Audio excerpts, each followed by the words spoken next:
আজকের ওয়েদারটা এত সুন্দর ঝলমলে ছিল যে ভাবলাম আজকে একটা রেসিপি তোমাদের সাথে শেয়ার করি। এই রেসিপিটা কিন্তু আমি সবসময় বানিয়ে থাকি, ভাবলাম তোমাদের সাথে শেয়ার করি। তো চলো রেসিপিটা বানানো যাক। তো প্রথমে নিয়ে নিচ্ছি আমি এখানে শসা আর পেঁয়াজ আর টমেটো।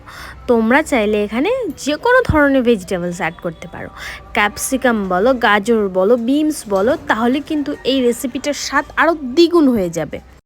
তো এই রেসিপিটাতে আমাদেরকে লাগবে সুজি আর দই। তো সুজি আর দইটাকে আমি ভালোভাবে মিশিয়ে ব্যাটার করে রেখেছিলাম, আর আমি ভিডিও করতে ভুলে গেছি। তারপর মনে পড়লো যে না, এই রেসিপিটা তোমাদের সাথে শেয়ার করতে হবে। তো দেখো, সুজি আর এই দইটাকে যে ব্যাটারটা আমি রেখেছিলাম সেটাতেই আমরা সবজিগুলো একে একে অ্যাড করে দেবো। জলটা ভালোভাবে চিপে অ্যাড করব। তোমরা কিন্তু চাইলে সবজিটা মানে ছোট ছোট করে কেটেও অ্যাড করতে পারো।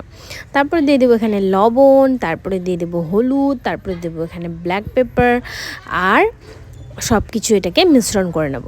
আমি যেহেতু আমার 1 ইয়ারের বেবি আছে, তো আমি ভাবলাম বাবানকে এটা ব্রেকফাস্টে দিয়ে দেবো, আমাদেরও হয়ে যাবে ওরও হয়ে যাবে। তার জন্য আমি কাঁচা লঙ্কা অ্যাড করিনি। আর এই ওয়েদারটা কি সুন্দর লাগছে আজকে। যাই হোক, তারপর আমাদেরকে এরকম একটা ইডলির বানানোর মতো বাসন লাগবে। তো এটা আমি অনলাইনে পারচেস করেছিলাম। তো যেহেতু এই রেসিপিটা এত মজা হয় খেতে, তারপরে আমি সরষের তেলের তড়কা দিয়ে দেবো, একটু সরষা আর কারি পাতা। এটাকে তড়কা দিলে আরও টেস্টটা দ্বিগুণ হয়ে যায়। তো এই দেখো, তড়কা আমি দিয়ে দিচ্ছি। আর আমার ছেলেকে যেহেতু আমি ব্রেকফাস্টে দেবো, তার জন্য প্রথমে কিন্তু আমি বাটার দিয়ে এটাকে রেডি করব। এই রেসিপিটা তোমরা বাচ্চাদের টিফিনেও দিতে পারো, তোমরা ইভিনিং স্ন্যাক্সে, মর্নিং ব্রেকফাস্টেও খেতে পারো। এত সুন্দর টেস্টি হয়, তোমরা যদি একবার বানিয়েছো তোমরা আবারও খেতে চাইবে। আর এটাকে কিন্তু সফটলি হালকা করে উল্টোতে হবে। তো দেখতে পাচ্ছ কত রিক্সের কাজ।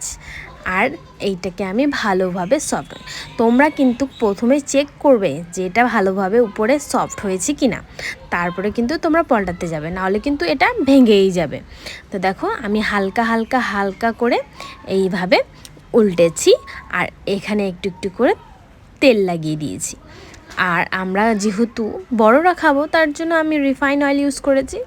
আর দেখো, বাবানের জন্য ব্রেকফাস্টে আমি 4টা দিয়েছি, কিন্তু খেয়েছো 2টো। আর এত টেস্টি হয়েছে, তোমরা না খেলে বুঝতেই পারবে না। টাটা সবাইকে।